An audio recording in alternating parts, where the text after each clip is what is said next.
Connie Miller from OCTV, and I'm here to talk to, well, first of all, let me say happy anniversary, because today is our anniversary, 22 years. Happy anniversary. This is my husband, CJ Carnacchio, the Communications and Grants Manager. Correct. For Oxford Township.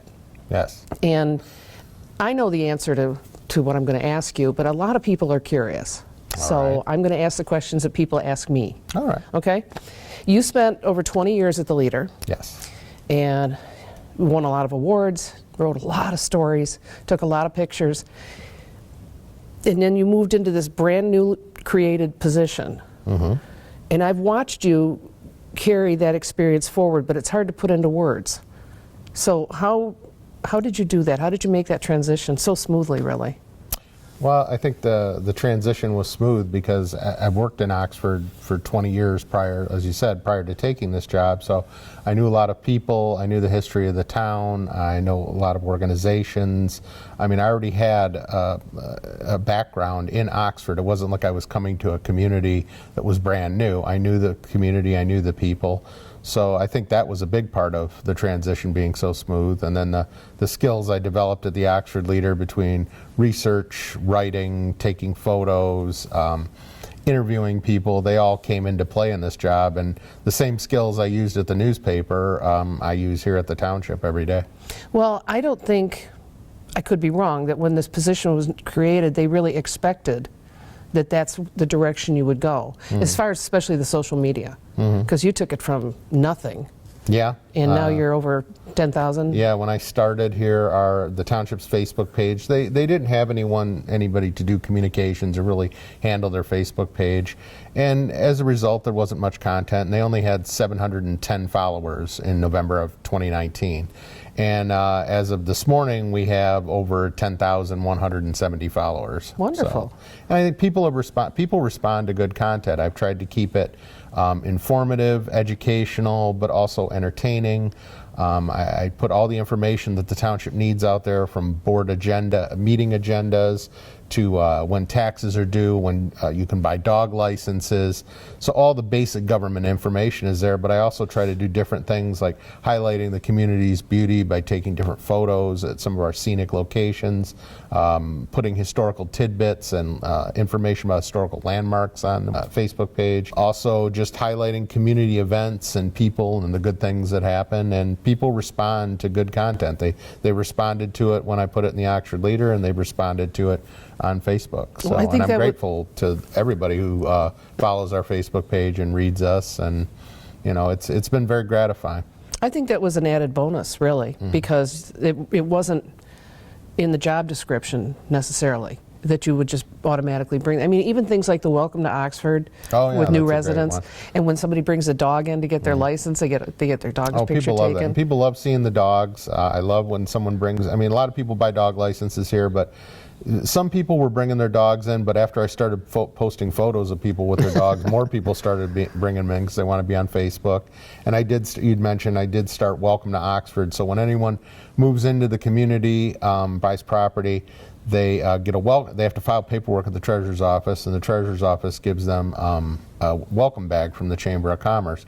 Well, one day I just had the idea. I heard an exchange between the treasurer's office and a new resident, and I thought, well, yeah, I should go out and introduce them. It just started actually as a fun thing, I thought, to do. And I went out there, interviewed them, posted the photo, and we got a big response to it. And I decided, well, this should be a regular feature. So now everybody who comes in, I ask them when they like to do it. I'd say 9 times out of 10 they say yes, and people like it. I tell them it's to introduce them to the community, but we also like to keep that small town feel where everybody knows everybody. And I've actually had new residents who've actually come back into the office and thank me for the post and say that, you know, I've had people come up to me and say hi at Meyer, or say hi when I was in a restaurant, say, I recognize you from Facebook. So it is helping keep, even though Oxford is growing, it's helping keep that small town atmosphere. Oh yeah. Well, I think it's really cool. I mean, I always post on. I always say welcome home, and people seem to, like you said, they seem to really enjoy it. And it is like saying welcome. I may never encounter them, Right. but the whole community feels that way. And it is unique because when I went to the Michigan Townships Association conference last year and at one of the seminars on media and social media, I'd mentioned what we were doing, and some people were really interested in that, and they thought it was an interesting idea. I think a lot of governments don't take advantage of their Facebook page, or they think it's just for things like dog licenses, taxes, meeting agendas, but it can be so much more. And actually, by putting the other content on there about the community, it draws people to the page, so they're going to see that information who might not otherwise see it because they've been brought in by the other more feature type posts. Oh yeah. Oh, it's a lot of people just, well, like Lydia said yesterday, she said the pictures that you took on the sledding hill. Well, I do this. I try to do the same thing here that I did with the Oxford Leader. The Oxford Leader is all about highlighting the community and covering the people and places and events, and that's why I try. It's all about Oxford on our Facebook page. So I try to showcase the best of Oxford. You know, basically that's what I'd say. Our Facebook page is about showcasing the best of Oxford, everything that's positive about Oxford, and keeping our residents informed. And I think you've done all that, but I think you did it in a much larger way than anybody expected you would. And that's just social media. So at some point we're going to get in and talk about grants. Sorry, I got a little tongue-tied there for a moment. That's all right. Oh, and I wanted to mention too, you've done some series, like when you did the barn series. Oh yeah, the old barns in Oxford. Yeah, you found a lot more barns than you expected. Probably did about maybe 40 or 50. I can't remember exactly. Yeah. Probably about 50. One day again, I had an idea. I saw an old barn. I took a photo of it, got a good response to it, and I just decided, hey, let's highlight these other old barns because these are old landmarks that are disappearing due to age. Some are falling down. Some have to be torn down because it's too expensive to renovate them. So I thought at least I can not only highlight their beauty, but I can also preserve a record of them that they were here. So in a way, I'm documenting the history of Oxford that someday might not be there. Yeah, well, it's amazing when you bring back the photos if you take interiors, because from the outside they look so dilapidated, and in the inside they look brand new. Well, and that was something I developed in the beginning. The first barns I did, I was just taking photos of the outside. But then I had an idea with some of them, let me photograph the interior. I'd asked the owner, and they were all for it. I always ask permission before I go on anybody's property to photograph the interior or exterior. And nobody who I've asked to photograph their barns has said no. All of them have been flattered. They like it.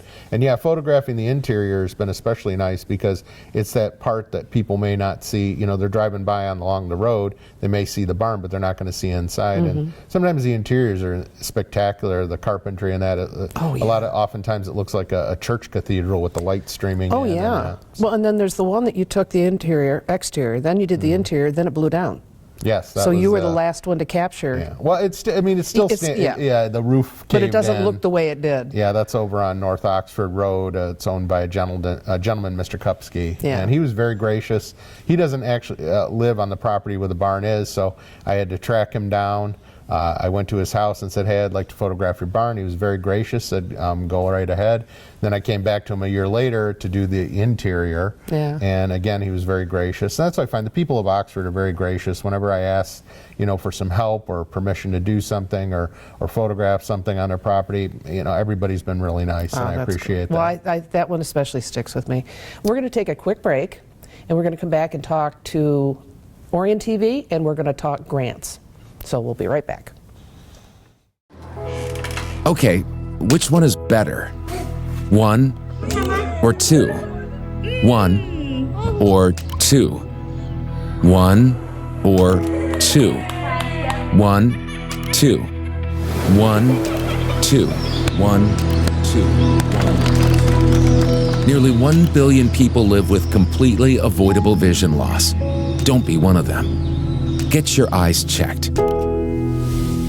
This is Connie Miller from Oxford Community Television, and I'm sitting here with my husband, who is the Communications and Grants Manager, CJ Carnacchio. He's for Oxford Township here, and we're sitting in Township Hall. And we're going to talk specifically about grants. All right. You have a great deal of experience in writing and such, but grants are completely different. So what is your process for finding a grant, for presenting it, pursuing it? Because they're all different. Well, basically, I mean, oftentimes people will come to me with a need in the township, and I'll search out available funding sources. Or sometimes we get information, or I'll find information on available funding, and I'll see if we have a need to pursue it. And so you don't just go looking for loose money. You're very specific. No, it's all about meeting a need. I mean, there's money out there, but do you fit the criteria? Do you have a need for it? I try to match the needs in our community. If we need a safety path, I look for funding for that. If we need to put smoke alarms in people's houses for free, I'll do that. We needed a farmer's market in Oxford for years. We've needed one, and I found a $100,000 grant through Oakland County Parks and Recreation last year for that. So to me, it's all about identifying needs and then identifying the funding to pursue to meet those needs. And oftentimes, if I submit a grant and I don't get it, I will keep that information on file and I'll look for another funding source. I don't just give up and say, well, we didn't get it, so I move on. Well, and each one, I would imagine, from what you told me, is different in the questions they're asking, what kind of narrative they want. You take it one step further. You follow their instructions and their outline, but you create a story and you draw the community into it. You give examples. You even include photographs very often. Well, my background, 20 years as a journalist, the editor of the Oxford Leader. I brought those skills into my grant writing. I mean, to me, being a good grant writing, just as being a good a good journalist, is all about being thorough in your research, being very detailed oriented, being a good writer, a solid writer, and being able to tell a story and draw readers in with what you're writing, and draw readers in with your photos. And I've been fortunate. Some grants are just a straight online application where it's all text and you fill in the boxes, but there are other grants where you get to write a broader narrative, and those have been where I've included photos, and I've had a lot of feedback from the people I've done that with, that they appreciate the photos because it helps tell the story, it helps people visualize. I always think the combination, just like with a news article, the combination of words and photos is the best way to tell a story, and when you can use those effectively together to draw the reader in, that's a benefit. It gets people to read a newspaper, and it also gets you grants, because the grant writer, or the people who read and judge grants, they respond to good storytelling and solid research, and that's what I try to provide. Now, would other people that don't have your background in journalism and photography, they wouldn't necessarily have that, be able to put it together the way you do. Would you recommend that if someone's pursuing a career in grant writing, that they take some journalism classes, some photography classes? Yeah, definitely, because journalism, again, it's about research, it's about writing, it's about interviewing people and asking questions. And yeah, I think the best grant writers are journalists, frankly, just not only based on my experience, but based on some other people I know. It really prepares you. It's writing, it's a different kind of writing, but it really prepares you. I think the two are very similar in their goals. Well, and you did you did some seminars and such when you first started, and because you already had all that, the writing and such notched, you didn't really get as much out of the grant. Because well, the seminars did. There was some useful information, some tidbits about the grant world that I didn't know. But when they talked about writing and research, that's kind of what I did for 20 years, so it was nothing new to me. I mean, I look at this job as I'm still doing the same things I did at the Oxford Leader. It's just I'm doing them for a specific purpose, and now I get the payoff. Before, when I wrote an article or took photos, the payoff was reader feedback and circulation and the newspaper prospering. But here the feedback is, when I write a grant, I can see the tangible results of what I did. When I got that $100,000 for the farmers market in Seymour Lake, now I can go see that pavilion. Just yesterday, I received news that the 4-County Community Foundation in Almont awarded us a $20,506 grant to build a pocket park here in Oxford.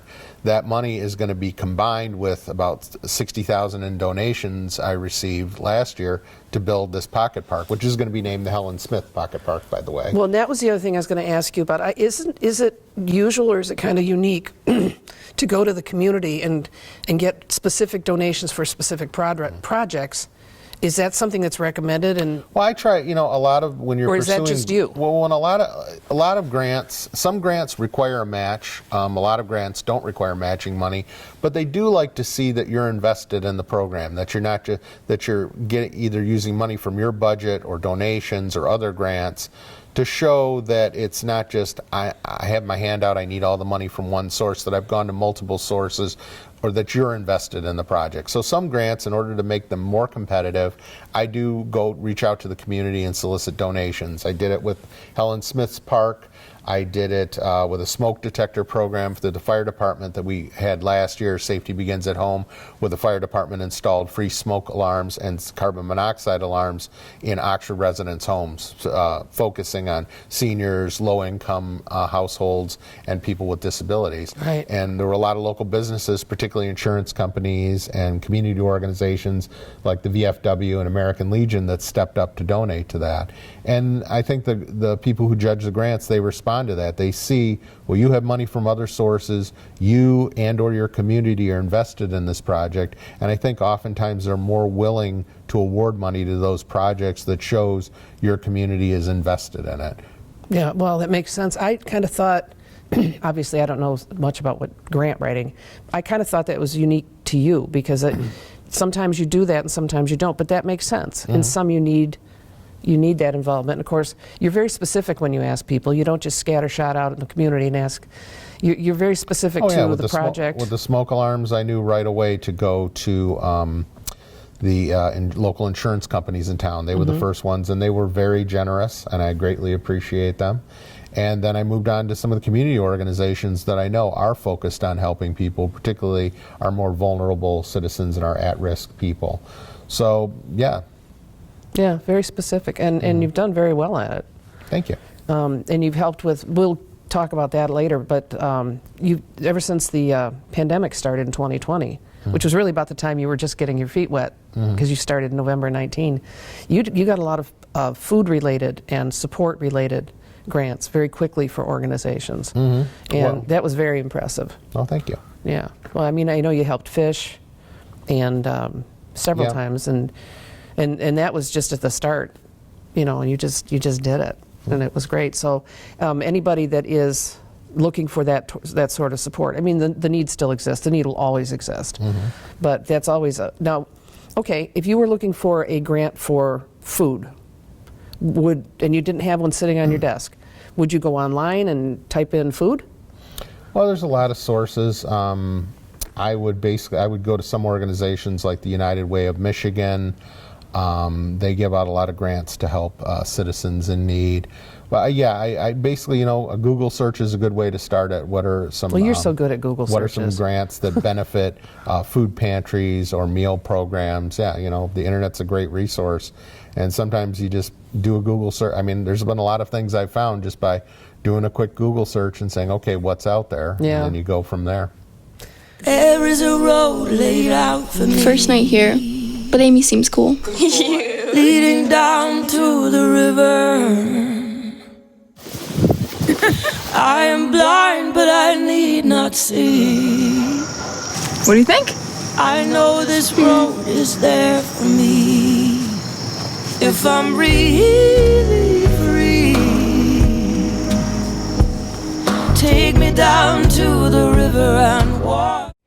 And we're back here at the Township with Communications and Grants Manager C.J. Carnacchio. Hello. I wanted to ask you, I mean, I have a unique perspective on what you do because, well, I'm married to you. But the process and how it seems like everything, whatever grant you apply for and or receive leads to another. Do you know what I'm saying? Like the safety path, for instance. Oh, yeah. That's a good. Yeah, you've... Well, you're talking about the Ray Road, North Oxford Road Safety Path. Yeah. When I first started this job in November 2019, I saw there was a grant opportunity for safety paths for design, and I looked at our safety path map, and I said, you know, what do we need to do?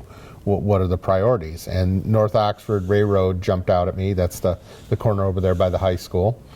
And so I applied for a $50,000 grant to the Community Foundation for Southeast Michigan's Ralph Wilson Legacy Fund, Design and Access Grants, and we got that grant. And because of that, we were able to get the design work done for the safety path along, it ends along North Oxford Road currently, so this new safety path will finish it all the way to Ray Road, and then go around Ray Road and go from Ray to M24.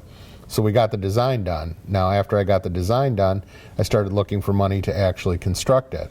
Does the design indicate the cost for construction? Is that part of the design process? The design is just basically designing it. We have to go out to bids for actual construction. But Gotcha. the design is just to get the layout done, to get the easements done, to get the engineering done. So that's all done. So basically it became a shovel-ready project. So from that point, it was just a matter of finding funding. And then when Congresswoman Slotkin put out her call last year for community funding projects, I put forward the construction of this path and said it's a shovel-ready project. All we need is basically, we got a almost $375,000 grant to construct it. The township will be putting forth about $90,000 depending on the bids, and now we're going to be able to build it. I applied for the grant in, I think it was April of last year, and we found out in December that Congress approved the funding. So federal government will be paying 80% of the construction, the township will be paying the remaining 20%. And that's an important path there. Oh, it's a huge path. Yeah. I mean, not only does it connect some major parts of the safety path, it also provides safe access for pedestrians, whether it's cyclists or bicyclists or mobility device users. But it's also an important because it's the evacuation route. The high school, the school district has an emergency plan where if ever it becomes unsafe to be at the high school or the high school grounds, students and staff are directed to go to the Oxford Mire. Well, now they will have a safety path. Right now, if they were to do that, they have to walk along the side of the road or in Ray Road, which is dangerous because there's a lot of traffic on Ray Road. There are heavy trucks on Ray Road. So now they'll have a safety path off to the side to give them shelter as they walk from the school to Mire. Yeah. So, I mean, it serves as an evacuation route. It'll be used by pedestrians on a daily basis. I mean, this is going to be a valuable new resource in our community. Oh, yeah.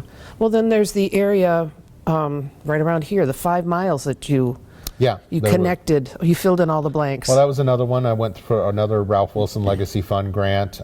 We up on Dunlap Road, we had a little section of safety path that wasn't built, about 1,600 feet. And there was another section where a new development is going in that was also on not the safety path that wasn't there. Well, developers are required to put in safety paths, so they put in their safety path. And at the same time, I realized once they put in theirs, there's only this 1,600 foot stretch that if we build it, we will now be able to connect Dunlap to Market Street. And when actually I looked at the bigger map, I realized by putting that path in, we'd be able to create this 5 mile loop. So let's say I got on the safety path here at Township Hall on Dunlap Road, I'd be able to walk up to Market Street, I'd be able to take Market Street to 24 to Burdick Street, and Burdick Street, which comes into Seymour, back to Dunlap Road. So now this whole 5.02 mile loop of safety path has been connected because I pursued a grant to get funding to build this final 1,600 foot section. Well, and then when you do make the circle back to the township, you can rest and relax and exercise at the pocket park you're building here. Yep. Also through a grant. Yep, which I mentioned in a previous segment. We got a $20,506 grant from the Four County Community Foundation. It's an organization based in Almont. And actually, this is the fourth Four County Community Foundation grant we've received since I started here in 2020. We're up to about over $45,000 from them. But this pocket park, once we completed that safety path, we have a lot more pedestrian traffic in front of the Township Hall. And I looked at the green space out there, and I looked at the people walking by and biking by, and I realized, hey, this would be a perfect place for a pocket park. So between the grant and the over $60,000 in donations that I solicited, we'll be able to build that this year. And it's going to have 3 pieces of accessible play equipment for children, 2 pieces of accessible exercise equipment for teenagers and adults, a bicycle repair station, a table with seating for 4, a park bench, a bicycle repair station, and the surface of it will be a what they call an engineered wood fiber surface. This is an ADA compliant surface, so anyone will be able to access and use the playground. It's the same surface they have over at Powell Lake Township Park, the playground they built there. Yeah. So this park will be completely accessible. You'll be able to walk here, bicycle here thanks to the safety path. You can drive here if you want and park in the township parking lot. So it's just it's a great piece of community infrastructure we'll be able to install this year that I think people are going to enjoy for years to come, and it's going to honor a great woman, Helen Smith. Once a wildcat, always a wildcat. That's right. Helen was a charter member of the Booster Club. Helen dedicated her life to Oxford. Whatever financial or moral support the youth of Oxford needed, Helen was right there to provide it, whether it was honoring them with athletic award banquets or providing scholarship opportunities for them through the American Legion and American Legion Auxiliary. Yeah. Helen was a big booster for the community. Anything that was going to better Oxford, anything that was going to help young people in Oxford, Helen was behind it. And I really wanted to have a place that will honor her. So we named the park after her, and there's going to be a 2,000-pound boulder out there with a bronze plaque with Helen's image and a biography of who she is and what she did for this community. Because I wanted, as more and more people move into Oxford and the community grows, I didn't want Helen or her legacy to be forgotten. So this park will be a way for people to learn about Helen. It'll ensure that her memory lives on. And maybe someone who reads about Helen and learns more about her will be inspired to live a life like she did. And that's the thing, one thing leads to another. And I know you're talking about projects you have coming up, which we don't have to go into, but you have foresight and you're looking to the future. And as you said earlier, you have a tangible result. When the pavilion opens this year, when the community garden, The farmer's market pavilion, yeah, and then the community garden in the park, which has been a huge help to me with free meals. Yeah. The fresh produce, and now you've got a greenhouse back there. Yeah, that was a $10,000 grant back in 2021 from the 4-County Community Foundation. And we were able to build a 10,000 square foot community garden, which I think actually they expanded it last year, so I'm not exactly sure of the size now. But it provides plenty of fresh produce, which we donate to the free meals program at Emmanuel Congregational United Church of Christ. And also we have brought fresh produce to Hope Senior Apartments on Burdick, and the Meals on Wheels drivers, we've given it to them to distribute to the seniors. And this year it's going to be available at the pavilion. Yep, and we're going to have any produce we're going to try to have available to people. So it's not just coming to the farmer's market to buy something. It'll be another avenue for families and people experiencing food insecurity. It'll be another place for them to come to and get some food. And not only food, but good food, fresh food, food that's packed with nutrients and vitamins. Yeah. And you know, it's so important to get food to hungry people, but it's really important to get healthy food, especially to the kids, because you want them to develop healthy eating habits early on. And the community garden and the farmers market are going to work hand in hand to help ensure that happens in Oxford. Well, I appreciate you taking this time. I know this is not your favorite thing to do. And we talk about these things all the time, and it's your new career has been very exciting for me also. But as I said, I especially like the way you're working one thing to the next, you're connecting things, and you're connecting people. And I'm very proud of you. I can say that because this is my husband. Thank you. I appreciate that. So, happy anniversary. Happy anniversary. Thanks for joining us here. Always a pleasure. Okay. All right. Well, throw it back to the studio, I guess.